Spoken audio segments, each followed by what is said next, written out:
What's going on, guys? Welcome back to Budge Watch episode 4 here, where we just take a look at everything that has to do with the One Piece TCG, from playing the game to collecting the game to investing in the game to boxes to singles to competitive to everything. It's your one-stop shop, but we have our collector goggles on in this show. So that's what the Budge Watch is. Budge Watch episode 4, we have a bunch of topics to talk about today, including the Dodgers Luffy, OP-13, and I know a lot of people have been wanting us to talk about Pre-Errata cards, and we have a new Pre-Errata card in the new set, so it's going to be very, very interesting to talk about. Before we get into the agenda today, we do have our first giveaway winner. We did not hit the 1,000 subscribers yet, but we're saying fuck it. Just give it away. Let's start the next one. So the winner of illustration box number 1 is Luffy on deck. Thank you so much. We're putting this comment right here. Thank you so much for all the support on the videos. Enjoy that illustration box. Feel free to DM us your address on Instagram or TikTok, whichever one you prefer, and we'll get that sent out to you. But it doesn't stop there. We're doubling down. We have illustration boxes 3 and 4 that we're giving away at 2,000 subscribers now. So that's going to be interesting. You must be a U.S. resident for that one as well. All you got to do is like, comment, and subscribe. Anyways, now that that's out of the way, Dodgers Luffy, man. We have the hats on. Let's address the elephant in the room, which is the Dodgers Luffy card. Now, we talked about this card 2 episodes ago, and that was when it was at about $1,800, and that was maybe second game of the World Series or something. And it was sitting at about $1,800. We made the guess that it would be at $2,000 the next week. It was at $2,000. We were watching the finals yesterday. World Series, yeah. Oh, yeah. The World Series, the final game of the World Series, Game 7. And the Dodgers were losing, and the card, you could see the card falling on eBay, and it reached about like $17.75 or something. So it was going down mid-game, and then the Dodgers started coming back, and then it went back up, and then after the Dodgers won, now it's in at $2,400 with multiple sales. $2,400. Yeah, it's not a one-off. Yeah. Okay, so Nick, just what do you think about this price? $2,400. Do you think this is gonna keep going? Do you think this is a one-time thing because they won? It's just gonna sit here. Any immediate thoughts on that? I think it all depends on when you're looking to buy the card. If you are looking to buy the card within the next 6 months, I think you might see bottom now around 22, 23.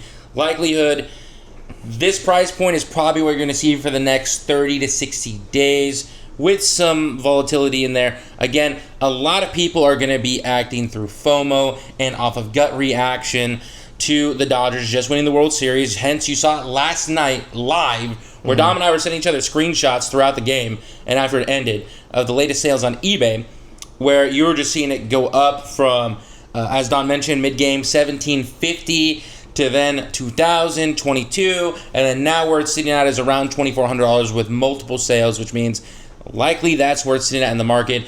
If you want to pick up Dodgers Luffy, I would highly recommend you don't do so right now. Again, long term though, this card I think is going to be worth over $2,500. The one thing that is very, very interesting with this card that's going to be, I think, fascinating to watch from a trading card perspective is how this card is going to connect to you Dodger fans out there as a core memory. Those of you who went to the game or couldn't go to the game but are One Piece players, One Piece fans, and are diehard Dodgers fans, this card will forever in history be reflected by the Dodgers World Championship in 2025. As in, people see the Dodgers Luffy, what do they immediately think? That was the year the Dodgers won back-to-back with Shohei going crazy. Not only that, Yamamoto winning the MVP. This guy pitched a game and proceeded to, on multiple occasions, by the way, pitch the following day. He went 3-0. I mean, it's disgusting. So, I don't know. I think it's going to be a very interesting card to watch and see kind of how it progresses. But I do think there's a lot of emotion out there in the marketplace right now. $2,400, I don't see that being sustainable for now. For now. I think it's going to drop down a little bit. If you want to pick it up, you could probably get it for a little bit cheaper than what it's at currently. But again, long term, guys, as Dom and I have mentioned in previous episodes, if you're in it for the long term, I think this card is going to still exceed, I think it's going to be right around $10,000 card over time, depending on if the card game lasts, the longevity, all that stuff. But again, leave it up to you. Just don't give in to FOMO. Don't give in to the now. If you're a Dodgers fan, don't feel like, oh my God, I need to get this card now. At the end of the day, it is still a pop pretty high. 6,000. 6,000. All things considered, pretty high. That doesn't include Beckett, by the way, which I'm sure a lot of people send their cards to Beckett. So it is a promo card with a higher pop count than other ones out there, even higher than most mangas out there. So again, plenty of cards available, but just know that this card is going to be very, very interesting in the long term. And the last thing I want to mention real quick before I send you back to Dom is I was watching videos last night, just doom scrolling after the Dodgers won, and there was one where it was in Japan. It was a bar stacked with Dodgers fans. I think I saw the same video. That is crazy. And that just shows the global reach of the org, for sure. Yeah. Obviously, baseball is a game that has a lot of fans throughout the world, a lot of them, especially in Japan. When we were there at the Dodgers game to get the card, so many Japanese people actually flew from Japan just to go to the game to pick up that card. It's high pop, but there's a lot of demand throughout the world. So yeah, that's always where I'm coming from. Like I remember when we were talking about it a couple weeks ago at 1,700, I said undervalued. I'm honestly, I'm still probably gonna sit at the undervalued spot. I think the Dodgers card, man, what it started is undeniable. When I think back to, we started back in what? August of 2024. Yep.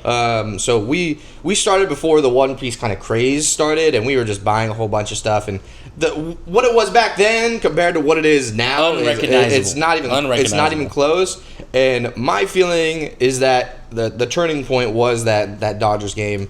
That Dodgers Luffy card, and there was just so many videos about it. There was reactions to it, the amount of scalpers at that stadium. I've already said all this in that other episode, so I'm not gonna rehash what I've already said. But I do personally think it's still undervalued. We'll always combat against FOMO. So if you're just feeling FOMO for it, just don't do it. Just don't do it. It's not worth it unless you have a really big gut feeling and you have the money that you can afford to lose. But if you just have like $3,000 or $2,500 to get cards that you want, don't FOMO into the Luffy. You can get a bunch of other stuff. Better options out there for more affordable pricing. Yeah. So all right, Dodgers Luffy card.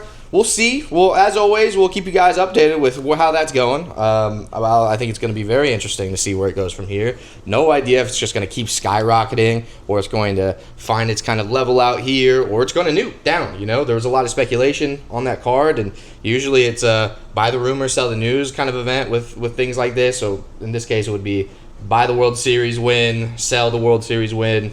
So we'll see how it goes, but we'll update you as things go on. Okay, OP-13. We're in the thick of it now, boys. Well, let's get into OP-13.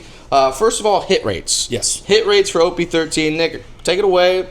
Give us the kind of rundown of what OP-13 looks like. Yes, so we have just gone through pre-release, so we're getting a clearer picture as to what those hit rates are going to be looking like for OP-13. As I mentioned in last week, I said that the hit rates was going to be very, very interesting to watch, as that would impact card pricing. We do have a much clearer picture now.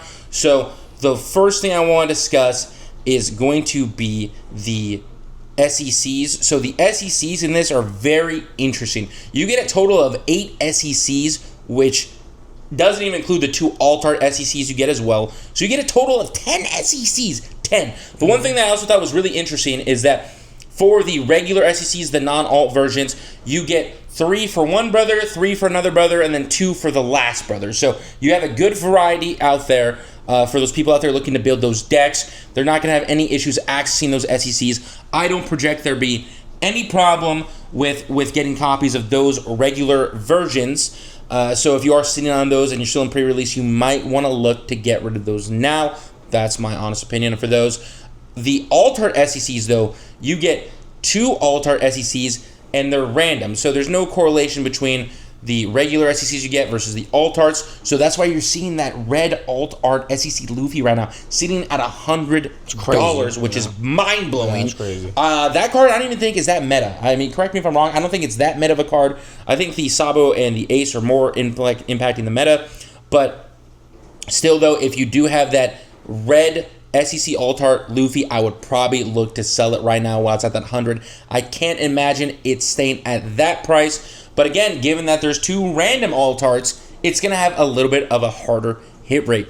The other interesting thing that we're seeing is you do get a confirmed 2 gold Dons, so you get 2 of those gold Roger Dons, but on top of that, you only get those in a box with 2 alt arts. That's, I think, is super cool. It's Bandai saying, hey, we're sorry you got a 2-hit box. Let us throw in a gold Don for you. Let us throw in a gold Don for you. That was my favorite part of it, actually, because there's no worse feeling than getting a 2-hit box and you get like some shitty alt art and an SEC, and it's like a combined like $10. The cards you don't even like. I'll never forget me opening an OP-05 box for $250, and I got Sabo SEC. Oh my god! And the I don't even remember the alt art. It's just so forgettable. I think I got like $5 back on a $250 box. Speaking of that, I was watching a video.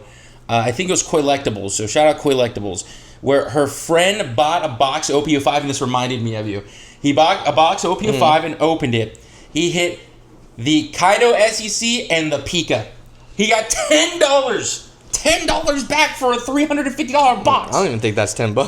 Disgusting. I think that's fine. To be fair, I think he went on to go and hit the manga Bonnie from OP-12. So God is good. It comes in serious ways. But anyways, to continue on back to what we're talking about with the hit rates. So that's it for the SECs and the Gold Dons. I will say there are a couple pretty tragic boxes out there where I think I saw 2 or 3 of them per case where you just get an alt art and a regular SEC. If that's you, I'm sorry. It's just very unlucky, bro. Very unlucky if that's your box. But where it gets very interesting is mangas still looking like it's 1 in 3 cases. I know I was speculating that maybe there was a chance Bandai would nudge that a little bit just because they have 6 mangas. Looks like they're not holding firm in terms of that. The anniversary card Shanks, who knows? I think it's still 1 in 20 cases, but I have no confirmation anywhere. Alt art leaders. This is where it gets very, very interesting. 4 alt art leaders per case, unless you have the Gorosei God Pack. And I think this is one of the worst things Bandai has ever done. And I'm sure, Dom, I'm going to pass over to him to elaborate on this one in particular. But, I mean, what are we doing, Bandai? Removing the alt art leader boxes and just making it so obvious there's a God Pack. I mean, it's terrible. This is going to be a disaster for this case and the sealed product in the long term. But Dom, let us hear your opinion on this. Buying, like we've always already said, don't buy loose boxes. Like you should never be buying loose boxes, especially from people that you don't have immense trust in. Like if you have a card shop that you trust fully, buy loose boxes. It doesn't matter. But if you're buying off eBay or TCG Player, or you're just going to a random card shop that you don't know, or you found someone at a card convention selling loose boxes, this is like upping case tracking to an entire new level. It's a disaster. It's an entire new level. Yeah. They can open like 4 boxes or get the God Pack. Or they could open, like I said, they can open 4 boxes, hit no alt art leaders, know there's a God Pack, go for the God Pack, and then just sell the loose boxes. It makes tracking the case even easier, which I never even thought was possible for them to make a case track even easier than it was already. Do I think the God Pack Gorosei thing is sick as fuck? Absolutely. I think those cards are some of the best cards they've ever printed. But the way they're doing it, where if the reports are true, because we haven't opened enough cases, but if the reports are true and that is correct, I think it's the worst thing Bandai's ever done. I think it makes tracking the case worse, buying loose boxes worse, which it was already bad. Yeah. It was already bad. Yeah. So I don't know. I hope they never do it again. I'm just gonna be honest. I hope they never do it again. I think it's bad. I just think it's bad for the consumer. The thing that's really interesting about that, to kind of piggyback on, is that of all times, Bandai chose now to actually make a clear indicator marking a God Pack versus a regular alt art. So there is going to be a premium on the God Pack because it is a God Pack. The upper left-hand corner where it shows the cost of the card has a clear indicator. It has that dial look around it, which is the indicator that it is a God Pack version. It is not a regular alt art. So there's going to be a definite premium for the God Pack. Huge. And on top of that, with what Dom was saying, it's already pretty hard to trust buying loose boxes out there, but now more than ever. I mean, think about it, guys. Imagine you have a case, you go through 4 boxes, you don't hit an alt-art leader. What are you immediately thinking? Holy shit, I got a Gorosei box here. Yeah. So you're going to go ahead and try to dig for that Gorosei box. You get the Gorosei box, and then the remaining boxes, you don't even have the opportunity for an alt-art leader. Yeah. What I'm curious about is there a substitute? Are there just a bunch of 2-hit boxes then? Yeah, that would be very interesting to know, because I would be so interested in knowing what that case looked like. I would be so interested, because I mean, it's just maybe you get more SEC alt-arts. Like I don't know if that's what happens. I have no idea. I'm speculating. I'm totally guessing, but yeah, it'd be interesting to know. But that's a really important point, guys, because if they're substituting out the God Pack for a bunch of 2-hit boxes, then there's just going to be so many dead boxes out in the market. Yes. I don't even want to think about what the sealed product is going to be looking like on this one over the long term for loose boxes because of that. Will the market react to it? I've always felt that there should be a market reaction to the idea that you could be buying a dead box, as in there's less retained value. But we don't know. This is all speculation. I think that if it is confirmed that there are no alternate leaders with a God Pack, that this is going to be very problematic for this set in particular for loose boxes. I think if you're buying cases, your cases are more than secure, so long, of course, no one's opening them and throwing boxes in there. But for loose boxes, guys, like I don't even know. I'm afraid of having a loose box of OP-13 inside of my closet unless I know without a shadow of a doubt where it came from. I can track it. I can tell someone, hey, man, this is what was hit out of the case. This is what wasn't hit out of the case. Because it just feels to me morally wrong. Of course, there's people out there who are not going to have that same moral compass. They're not going to care. And I just think it's very, very dangerous. Like I'm thinking 5 years down the line right now, especially with how many collectors are in, people wanting to chase that Gorosei God Pack, they might buy a loose box, and there's a very high possibility that majority of them are going to be dead. You have no opportunity for it at all, which very, very problematic when it comes to collecting sealed. I've always thought, like, cases would have a premium. Even, like, right now, I always thought, like, cases would have a premium, like, right now. And it's never really reflected in the market up to this point. Like, there's never really been a case premium. If anything, sometimes it's even on a discount, getting a case of something. To be fair, I think in the future, I don't think there's a fucking chance in hell there is not a case premium.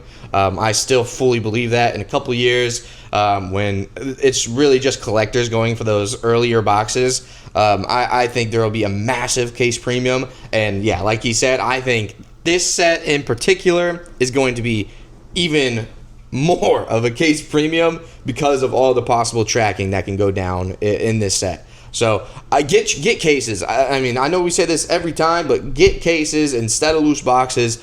Not only do I think it's going to be a case premium in the future, but even if you're going to open it, you're going to get more stuff. You're going to get the stuff that you actually want. Opening a loose box is just, it feels RNG. Really bad. Yeah. It feels really bad a lot of the time. So get your cases if you do have the means to actually do so. I think getting a case here is going to suit you well. So yeah, no, absolutely. And then to add on top of the hit rate section here for OP-13, the last thing to discuss, you are guaranteed one SP, just a regular SP, and then one wanted poster, where the wanted posters is getting very, very interesting right now, is going to be that Ace wanted poster where it has a error on it, which therefore means this wave is the only wave you will see the Pre-Errata Ace wanted poster, and as a result of that, the market has been reflecting it. I remember seeing this card during pre-release at around $250 to $300. Last I looked last night, lowest listed on it, $650. The collector's market is here in full effect, definitely, because the players can't use a Pre-Errata card. They can't use a Pre-Errata card for this. So this is solely collectors searching for the Pre-Errata version. Yeah, and we actually have a Pre-Errata section, so I'll say my thoughts on the Ace, but that, yeah, like Nick was saying, it's crazy. It's absolutely crazy. I look forward to talking about that. Set performance real quick before we get into Errata. What are some standout cards for you? For me, personally, Altar Leaders performing extremely well. Other thing I want to say before we kind of get into the set performance is when a set comes out for this first week and pre-release, prices are through the moon. Even these higher price all-star leaders will probably come down like 40%, 30% most likely. I do recommend, Nick recommends, we always say this, recommend waiting a couple weeks, recommend even waiting until the next set is coming out to actually pull those cards. Just a quick little disclaimer. But anyways, to the top performers of this set, I think the standouts are the all-star leaders for sure, from my end, because they're just so good. They're just so good. I'm at the risk of repeating myself 4,000 times about this. They're just meta-defining cards, the all-star leaders. So if you see those at high prices, there's a reason. It's because they're meta. Anyways, for you, any cards that stick out? No, of course. I think in correlation to that, of course, you have to mention the emu cards. The regular Altar Gorosei cards are very expensive. Dom and I were just having the discussion yesterday because I did pull a Nuzjuro Altar out of a box that I opened, and just trying to figure out when a good time is to sell that one. I don't play Black decks, and I really don't care about the Gorosei unless it's the God Pack version, so I'm looking to move mine. And it's going to be interesting to see how those cards last, just because Emu is such a meta-heavy deck. But also, there are 5 of the Gorosei, 5 Altarts. You need 4 of each. That's 20 cards. Yeah. You need 20 Altarts. For the players out there who want to flash out their decks and try to get max rarity, you have to get 20 cards for the Gorosei. Like, don't get me wrong, Gorosei Altarts are much easier to hit than, say, even the Altart leader in particular looking for, but still, there are a lot of Altarts in this set. A lot of them are meta-heavy, but those Gorosei cards, I think, are going to be really, really interesting to watch how they retain value. Of course, we are still in pre-release. I think they're still going to go down as more waves start coming out, more access to product, more of them are going to flood the market, but still, I don't know. I think those are going to be very interesting to watch, and I've definitely got my eyes on those for sure. I think the Gorosei cards will probably land, for me, this is my own personal opinion, I think they'll probably land about maybe like to $40 to $50 each. But those are my favorite cards Bandai has ever printed, that for a character not named Zoro, basically. I fucking love those cards. Oh my god, I fucking love those cards. It was created by the mangaka of Jujutsu Kaisen. The artist is absolutely incredible. The cards are fucking insane. Never seen cards like this in my entire life. I think those base rarity Altarts, that the non-God Pack versions, yeah, I see those at like $50. I don't see them going down too much personally compared to the other cards. And I think in the future those cards are easily $100, $200 each. Like I don't see a world where those don't hit those prices because of how sick they are, the history, who they are, how meta they are, the artist, all that shit. So I'm right there with you, man. I'm looking forward to seeing how they perform. There is one more card that I feel like we definitely have to mention, because you guys are probably watching. If you're watching TCG player pricing, you're like, why is this card so expensive? And that is the Edward Newgate alt art. And I'm going to make it very simple for you guys. Ace leader. Yep. That is why that Newgate is booming right now. Will the Newgate likely go down in price? Yes, I do think so. But I don't think it's going to go anywhere out of the top 10 card price value if you're not including the Gorosei, okay? The God Pack Gorosei. I'm not including the God Pack Gorosei. Yeah. I'm just including what's on TCG Player right now. That alt art Newgate is a must for every Ace deck out there. Yep. Ace, very, very popular in the meta right now. That is not going to go anywhere anytime soon. So those Newgate alt arts are going to retain a good amount of value. If you do have one, I would personally look to try to move it right now. But again, you're going to want to be staying on top of that card for sure. Every Ace player, minimum of 4, no question. Yeah, that card is nasty, and a big reason why Ace is so good. Literally the best leader, right next to Emu and Zoro. So, yeah, if you guys get that card, you don't give a shit about Newgate, you don't collect Newgate, you're not a player. Gotta set. Okay.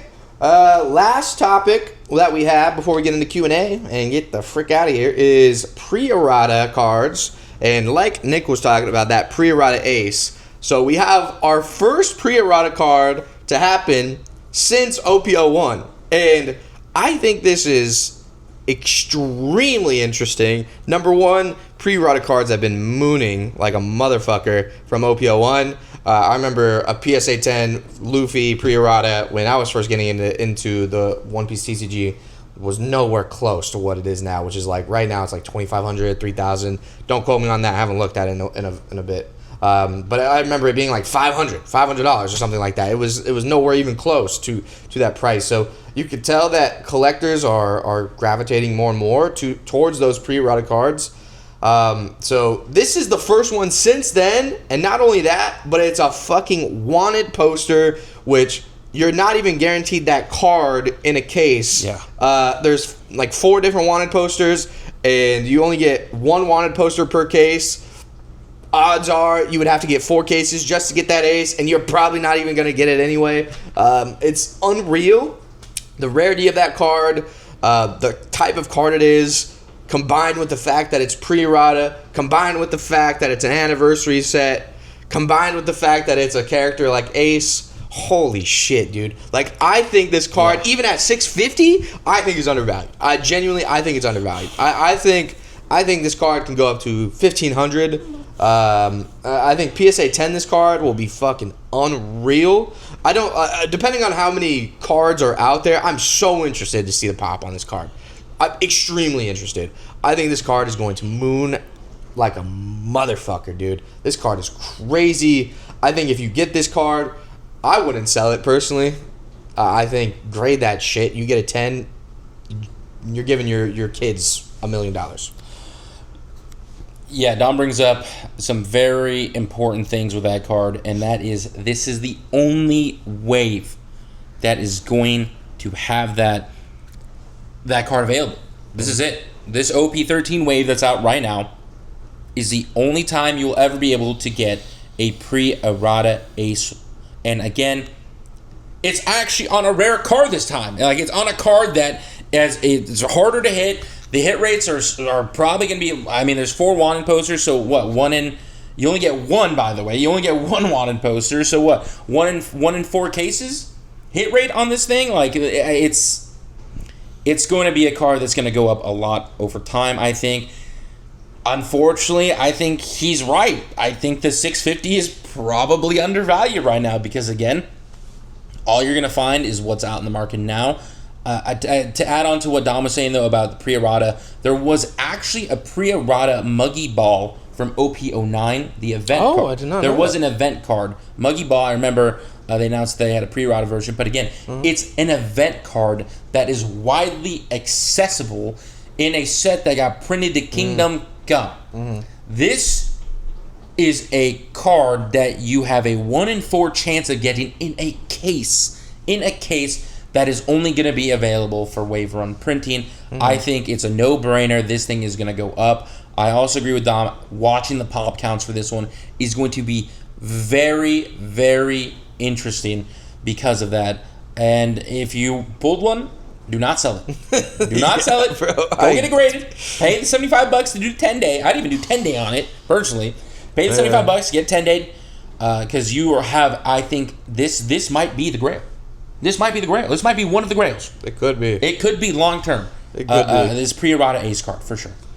Yeah. I mean, we were talking about comparing OP-05, OP-09, and OP-13 grails. We've done that a few times, and before we knew there was a pre-errata ace, it was very, very easy for us. OP-05 has the best grails, and then it's OP-09, and then it's OP-13.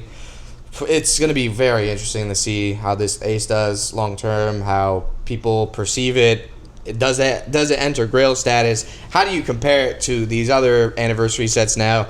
I'm not ready to give my thoughts on that just yet. I think I want to see the Gorosei God Pack cards in person because I have a feeling those are going to be like night and day compared to the regular alt arts. I want to see the red mangas in person. I gotta let my thoughts kind of simmer a little bit more on that. But it's making you think about it, huh? It is making me think. It's making you think about it, It's definitely huh? making me think. The ace, the addition of a pre-errata ace wanted poster is definitely making me think back to, okay, let me take a look. Does it enter my second spot? Definitely not. Definitely not surpassing OP-05. But is it entering my second spot because of this? I don't know. We'll see. We'll see. I gotta let my thoughts simmer a little bit more on that, but we'll see. And then, real quick, one thing I want to say about pre-errata, we've been getting a ton of questions about pre-errata versus errata for OP-01. And funny enough, Dom and I were talking about this last night. And the thing about Pre-Errata that I think is always really interesting is that Bandai accidentally made first edition cards, like completely accidentally. Like Pokemon on their first edition cards, it clearly has a stamp that says first edition, so you know it's first edition, but Bandai accidentally did that, so of course those cards are going to have retained value over time if you are looking at Pre-Errata cards for OP-01. Because like Nick said, we do get a bunch of questions about Pre-Errata. I do think Pre-Errata cards from OP-01 will always, they'll just do well. It's obvious. I think the Pre-Errata cards will do well. I think the Nami, there's 2 different Pre-Errata versions of the Nami. If you have that original Pre-Errata one, I think you're sitting pretty. I think the Luffy leader Pre-Errata, I think you're sitting pretty. I think those 2 are big standouts to me, probably my favorites, just because of the characters. I always go back to the characters.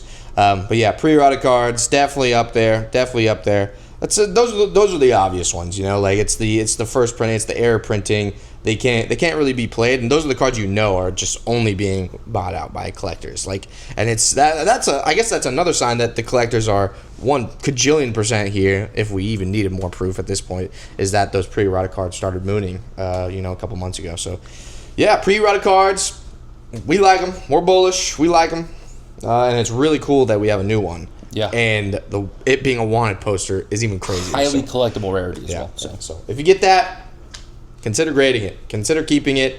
I don't know if that's a sell, personally. All right, guys, we are moving on to the Q&A section of the video. If you guys didn't know, you guys can leave comments down below, and we'll answer about 3 questions every video if we got them. First question comes from Jason670. I'm torn between getting Nami manga and Alpha Nami. I'm guessing he means the Pre-Errata first version of the Nami from OP-01. I will get both, but which one should I get first? That's a good question. It's a really, really tough question, and it's very on point for what we just discussed today. The reason why I think it's a tough question is because manga prices are booming right now. That Nami manga in particular, I know I said a couple weeks ago, it was seen under $1,500. Just checked again. It's right around the $2,000 mark. So already jumped up an extra $600. Damn. So what I would recommend you do is to pay attention to the market trends happening right now. Manga pricing is booming. Pre-Errata, I don't know, is the Pre-Errata Nami booming right now? Do you know? Yeah, it is. All the Pre-Errata cards are basically all Pre-Errata cards are booming as well. It's a tough call. I think you should consider your financial situation. Yep. Also consider the fact that the market is just very, very hot right now in general. The reality is, folks, I don't want to be that guy, but at some point, a bear market is going to happen. Yeah. At some point, a bear market is going to happen. Yep. So really take a step back and look at what your goal and objective is here when it comes to collecting One Piece. Are you in it for the long haul? Because if you're in it for the long haul, it doesn't matter. Bro, you know Pokemon, the TCG has had these moments where everyone is just like, this shit's dead. Yep. It's never coming back. The prices are fucking done. There's no collecting this. There's no investing in this. There's none of this shit. One Piece will have that moment. It will. It will 100% have that moment. At some point, even some of you guys watching this will start thinking to yourself, why the fuck am I buying this shit? Yeah. This shit's dead. Bandai is doing this. They're doing this. X, Y, Z. The show is ending. There's going to be a moment in time at some point where everyone, and by everyone I mean like 80% of people, are thinking, fuck this shit. Yep, time to go. And that's when you fucking buy. Yep. That's when you buy. I don't think this shit's going anywhere. When a bear market hits, I promise you, we'll be there. We'll fucking be there. And that's why I'm saying this is a question that's a you question. Mm-hmm. Think about, are you acting emotionally with wanting these cards right now? What's your financial situation looking like? If you have $1 million in the bank, then you don't care. If this card is something that you're saving up a lot of money for, understand you are paying a premium solely because of how hot the market is. Yeah. I don't think you can miss with either one. I still think the Nami manga is a very safe buy. It's going to go up a lot. The Pre-Errata Nami is going to definitely go up a lot. You can also look at pop counts. What's the pop count of a Pre-Errata Nami in a 10 versus pop counts of the Nami manga in a 10? Mm-hmm. Is the Nami manga harder? Is there less of them than the Pre-Errata Namis? I think whatever is the rare card is going to be the one that's going to retain the more value, just fundamentally speaking. But again, this is a really a you question, and thinking about, are you acting emotionally? What's your financial situation look like? Are you okay just waiting a couple months, maybe even a year? Because the reality is, guys, and this is where Dom and I, we have always said we're in it for the long haul. All of this is going to come to an end at some point. I know it's hard to say that because right now we're just rose-colored glasses. We're newlyweds. We're newlyweds. Yeah, we just got married. We just got the market going up right now for us. Yeah. Pokemon has been there. Right now what's going on for Pokemon is it's getting a little stagnant in terms of the cards. The Pokemon cards were going up. Then volatility hit. They started roller coastering. Right now, they're on the bottom end of that volatile period of the roller coaster. So there's a lot of cards sitting around right now in Pokemon. And this, if there's ever a game to track to know about market cycling when it comes to trading cards, it is Pokemon. And there has been several times where people thought it was the end of times, as Dom said. People thought, this is it, Pokemon's dead, they're never coming back, and then what happens? A resurgence does. There are people, and if you want to be this person, I'm okay with it. This is all just your strategy. I have personally met people who in Pokemon have purchased the same card 4 to 5 times. 4 to 5 times, because what do? They buy the card when it's at an all-time low, when the market is down, and then once the resurgence happens, what happens? That card pricing starts booming. So then they're like, whatever, I'll sell the card. So then they sell the card, and then 2 years later, what happens? The card's worth a half of what he sold it for. Yeah. He buys it again. So if you want to go on that roller coaster, I'm completely okay with it. If that's your style, your strategy when it comes to One Piece. But again, not to kick the can down the road. Kick the can down the road here, but it's really, I don't think you can miss relying on the cards. Just do what you think is best for yourself. Just because I don't want to tease you, I do agree with Nick. If you put a gun to my head, I'll give you an answer. I probably would go with the Pre-Errata one, personally, just because you never know if they're going to go back and reprint PRBO 1. They probably won't. Just reality, for reality's sake, they probably won't. But OP-01, that Pre-Errata card will literally never be reprinted ever in your entire life. You can open a blue bottom. Huh? You can open a blue bottom. Yeah, I mean, you could open a blue bottom. Yeah, but then that takes the blue bottom out of the picture. I mean, it's kind of a big loss for that card. So, if you put a gun to my head, said pick one or you die, then sure, I'll probably go the Pre-Errata Nami from OP-01. The Nami manga, I think it'll come down eventually. The Pre-Errata one might just hold more value. But this is all speculation on my part. Take what Nick and I said, formulate your own opinion, and good luck. So let us know which one you got. Okay, we have one more question that we want to get into, and that is from the giveaway winner, actually, Luffy on Deck. Luffy on Deck said, would love for you guys to talk about some SPs. The SPs are truly some of the most stunning cards out in anything right now. The Gold Dons feel super undervalued given that there's 30 of them and it's 2 per case. I think the SPs could follow a similar path to some mangas. Would love to hear some of your picks. A really great question, Luffy. I appreciate the question and appreciate all the comments that you leave. Congratulations on the giveaway, by the way. For me, SPs for sure. Oh yeah. It's already happening. It's already happening, by the way. Oh yeah, SPs for sure. I would say like it's Nick said it before, but it's like Bandai's telling you what to collect. It's mangas, SPs, promo cards, And SPs, like especially for these anniversary sets where there's you get one SP. You only get one of those. Technically, you only get one of those SPs in a whole entire case. Man, it's unreal. It's unreal. So the anniversary sets from OP-09 and OP-13, I think the SPs in those ones are my personal picks. Like the Nami one from OP-09 is fucking wild. I'm pretty sure that shit's like $400 right now. It's worth more than the Law and Rayleigh mangas right now. Crazy. Worth more. Crazy. So I think if you're looking for me to like rate SPs and Nick to rate SPs, my own personal rating, OP-09 SPs, OP-13 SPs, they're at the top over here. Then it goes to maybe, I really like 12's SPs. 12's SPs are really cool. The Zoro, the Lim, the Yasop. I like those ones. I just like the art style of those ones. But I'm also a Zoro collector, so take that with a grain of salt. Honestly, I like the OP-06 SPs. I mean, I'm just kind of naming them all at this point, but I really, really like the SPs. I think SPs are a great play. I think the top are the anniversary set ones, and then you could kind of rank the rest how you want. But I think they're great long term. What do you think? No, I completely agree. I mean, again, the whole point of Bud's Watch is to be a continuation of the Beginner's Guide series, where I've been adamantly saying since day one that SPs, mangas, promo cards are the ones you should be collecting.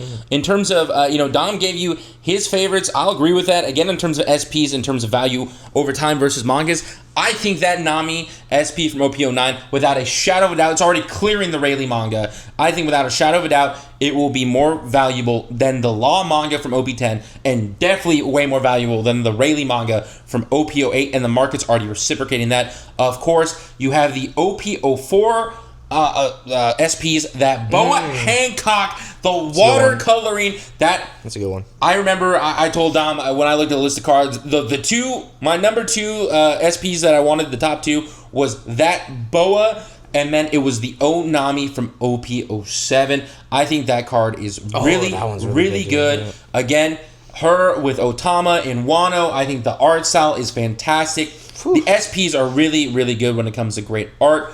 A lot of the newer SPs, too, guys, are very affordable right now. Very affordable. OP-12 SPs, very affordable right now. And the main reason why is because SPs typically have a price that correlates to their usage in the meta.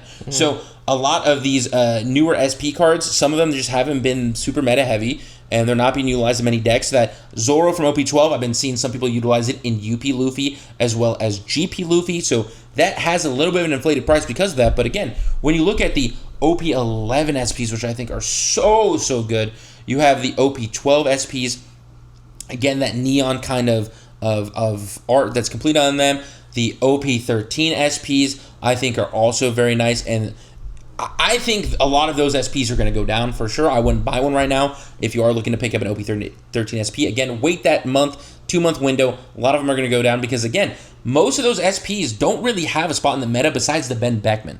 So the retained value in there, I don't think is going to be there compared to other SPs where there is a retained value solely because it is a meta card. So again, a lot of plays to be made on SPs, and the reality is, guys, the cool thing about SPs is that there's one at each price range. So if you have $20 in your pocket, I'm willing to guarantee you can go in TCG Play right now and find a cool SP for sub $20, which is Okiku from OP-07. Yeah, which is mind-blowing, guys. Because again, when you look at the case hit rate, right, you only get 2 per case. Typically, every set has 6 SPs. Of course, the anniversary set's a little bit more complicated given they have the wanted poster.